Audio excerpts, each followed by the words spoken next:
Okay, so in this 12-bar blues, we'll move it up to the key of C, and I'll change the rhythm a little bit.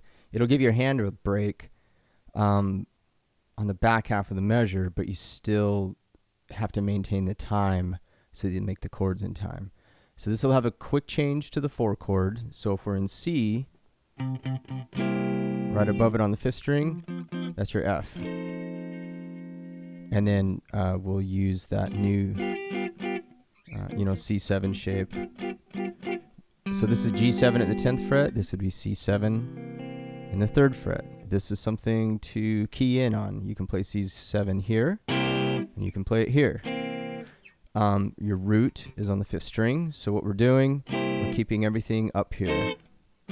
Now, if you want more work on, half bar chords, bar chords, some theory stuff, you can look on the website and find those. Those are full length courses with a bunch of, PDFs and further explanation of this stuff. But I wanted to keep these videos pretty short.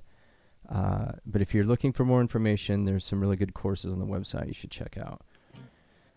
Okay, so this rhythm will be a dotted quarter note, and then you're going to hit the 8th note and mute right away. So you'll strum 1, 2, 3, 4, 5, 6. 1, 2, 3, 4, 5, 6. So we're in 12/8.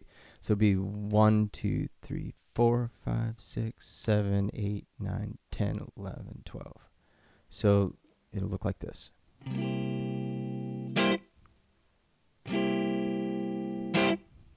And then we'll do the quick change to the 4 chord, and we'll play through the whole 12-bar blues. Now, to get the muting down, what I'm doing is as soon as I hit that 2nd chord right here, I'm putting the palm of my hand down, like kind of just karate chopping it. And it's hard to see from the front, but if I turn sideways,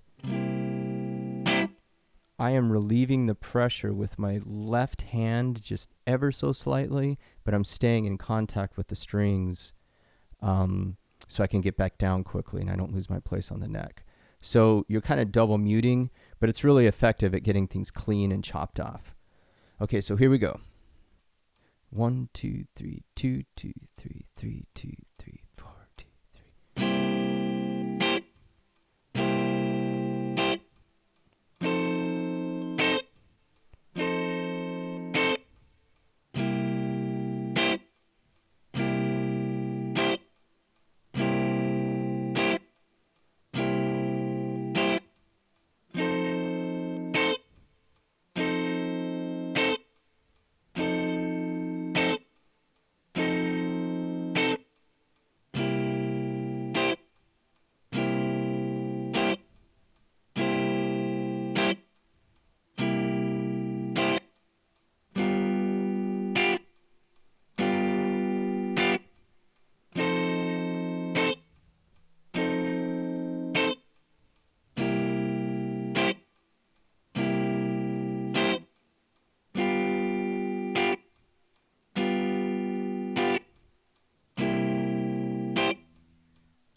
Okay, one of the reasons that I'm repeating this is so that you have something to play to and stay in time, but also I'm hoping that you'll set up a metronome either at a faster tempo or slower tempo and repeat this even longer. Because if you're playing a straight blues song, or you show up at a blues jam or you jam with some friends, you'll realize very quickly that your hand is not going to have the endurance and the strength that you think it does, and you'll feel it in your forearm, your elbow, and that's just something you have to build up. So now's the time to do that instead of kind of falling apart when you really need to do it. So it's it's something that I'll do with students in the studio. Everyone thinks the 12-bar blues is pretty simple, but if you have to play a couple tunes in a row, people start faltering. And I do that just to get them to see, hey, you need to be able to do this for a longer period of time than you think. And you can't drop beats, you can't drop out of time, and you can't really stop playing. Now that opens up the second door, which is why I'm showing you some of these variations, and there'll be, more coming, is you do want to learn different chord inversions, different voicings, different rhythms and parts, because it does get pretty boring just playing. Like if you had to play a whole set, you wouldn't want to just do the same thing as a rhythm guitar player. You'd want to mix it up to keep it interesting, and plus it gives your hands a break. You don't want to be playing, like these straight up bar chords the entire time. But it's important to start with so you have something that you can build on and vary later on. So we'll move on to a new key. Just remember, so far we're just covering two forms of the 12-bar blues, and it's just this first four measures are either the one chord or we're doing that quick change to the four chord in measure two. All right, I'll see you in a little bit.